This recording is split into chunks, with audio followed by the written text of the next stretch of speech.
السلام علیکم پیارے دوستوں، کیا حال ہے؟ آج کی ہماری کہانی کا عنوان ہے درزی اور سپاہی۔ ایک درزی اپنی چالاکی اور ہوشیاری میں مشہور تھا۔ کچھ لوگ ایک جگہ پر بیٹھے درزی کی چالاکی کے قصے ایک دوسرے کو بڑھ چڑھ کر سنا رہے تھے اور کہہ رہے تھے کہ وہ درزی تو بڑے کمال کا آدمی ہے، ہم نے اس طرح کا چالاک درزی نہیں دیکھا، کوئی کتنا ہی ہوشیار کیوں نہ ہو اور درزی کے سامنے بیٹھ کر اپنا کپڑا کٹوائے، پھر بھی اپنی چالاکی سے کام لے کر تھوڑا بہت کپڑا چوری کر ہی لیتا ہے اور کسی کو پتہ ہی نہیں چلتا۔ ہر کوئی اپنے تجربے کے مطابق درزی کی چالاکی کے قصے سنا رہے تھے۔ انہی لوگوں میں ایک سپاہی بھی بیٹھا ہوا تھا جو اپنے آپ کو عقل مند سمجھتا تھا۔ وہ درزی کی چالاکی کی باتوں کو سن کر چڑھتے ہوئے بولا، لو بھائی، میں اس بات پر شرط لگاتا ہوں کہ کل میں کوٹ کا کپڑا اس کے پاس لے جاؤں گا اور اپنے سامنے کٹواؤں گا اور اس سے کہوں گا کہ میرا کوٹ سی دے۔ میں دیکھوں گا کہ وہ کس طرح میرے کپڑے سے کپڑا چراتا ہے۔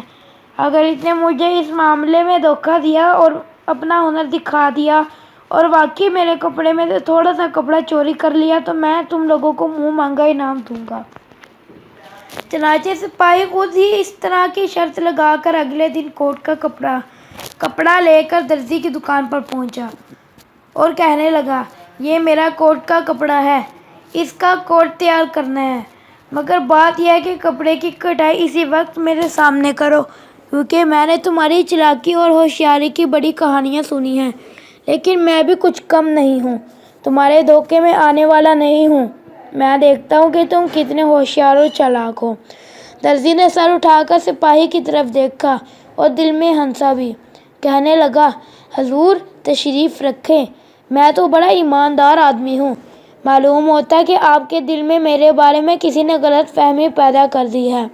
مجھے تو یہ کام کرتے ہوئے ساری عمر گزر گئی، لیکن حرام میں نے آج تک نہیں کھایا۔ مجھے معلوم ہے کہ آپ معاملہ فہم سپاہی ہیں، ہر بات کی تہ کو سمجھتے ہیں، یقینی بات ہے کہ عقل مندی میں آپ سے بڑھ کر کون ہو سکتا ہے۔ آپ کے سامنے بھلا کس کی مجال ہے کہ جو چالاک و عیار دکھانے کی جرأت کرے۔ سپاہی درزی کی بات سن کر پھولے نہ سمایا اور دل میں بڑا خوش ہوا، درزی مجھ سے مات کھا گیا ہے۔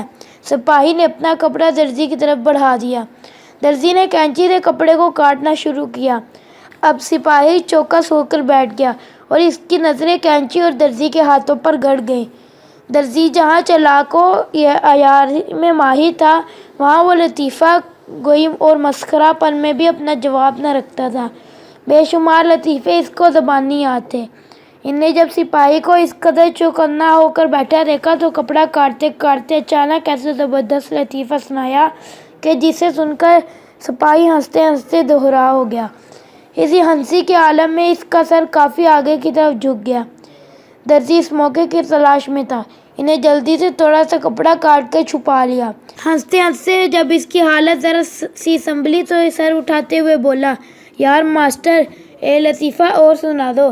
درزی نے مسکراتے ہوئے کہا، سپاہی جی، لطیفہ تو ضرور ایک سنا دوں گا، مگر پھر تمہارا کوٹ زیادہ ہی تنگ ہو جائے گا۔ تو دوستو، کیسی لگی آج کی کہانی؟ ملتے ہیں اگلی کہانی میں، تب تک کے لیے اجازت دیں۔ السلام علیکم۔